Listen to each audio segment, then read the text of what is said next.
Hi everyone, welcome back to our channel Asha Jyoti videos.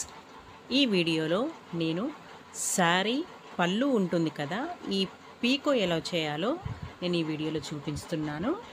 చూడండి, శారీ పళ్ళు తీసుకొని ఫస్ట్ మంచిగా స్ట్రైట్గా కట్ చేసుకోండి. మనం శారీ కొన్నప్పుడు ఎట్లా వస్తుంది, కొంచెం క్రాస్లో ఉంటుంది కదా, స్ట్రైట్గా ఉండేటట్టుగా కట్ చేసుకోండి. ఇలా కట్ చేసుకున్న తర్వాత పీకో మిషన్ ఉంటుంది కదా, దానిపైన పీకో కుట్టడానికి ఫాల్ కుట్టే పాదం వేరుంటుంది, అలాగే పీకో కుట్టే కొంగులు కుట్టడానికి కూడా పాదం వేరే ఉంటుంది.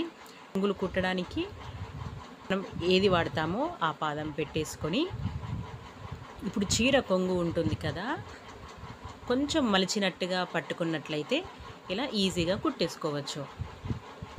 అయితే చీర కొంగులు కుట్టినప్పుడు మనం నెంబర్ ఎంత పెట్టుకోవాలంటే 3 నెంబర్ పెట్టుకోవాలండి. 3 నెంబర్ పెట్టుకొని ఆ పాదం సెట్ చేసుకొని ఇలా మంచిగా నీట్గా కుట్టేసుకోవాలి. ఓకేనా? చూడండి, ఈ వీడియోలో మీరు చూస్తున్నారు కదా, కొంచెం క్లాత్ రోల్ చేసినట్టుగా క్లాత్ని పట్టుకోవాలన్నమాట. అలాగే మనం పట్టుకుంటూ స్టిచ్ చేయాలి.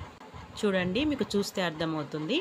నేను ఈ పాదం కింద ఈ శారీ మనం కుడుతున్నాం కదా, ఈ కొంగు కుట్టేటప్పుడు నేను లెఫ్ట్ హ్యాండ్తో బ్యాక్ సైడ్ చీర జరుపుతూ రైట్ హ్యాండ్తో నేను కొంచెం రోల్ చేసినట్టుగా పట్టుకుంటున్నాను.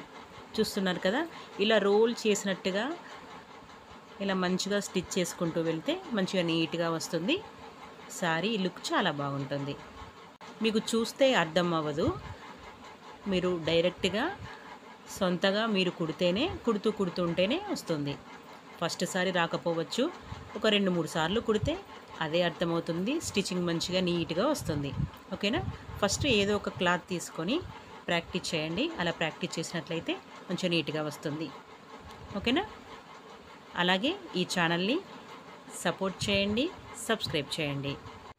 ఈ పీకో మిషన్ గురించి మీకు తెలియనట్లయితే, అంటే పాదం ఎలా చేంజ్ చేసుకోవాలి, నెంబర్ ఎలా సెట్ చేసుకోవాలి మీకు తెలియాలనుకుంటే నన్ను కామెంట్ బాక్స్లో అడగండి. నేను మరో వీడియోలో ఎలా పాదం సెట్ చేసుకోవాలి, నెంబర్ ఎలా సెట్ చేసుకోవాలో చెప్తాను. ఓకేనా?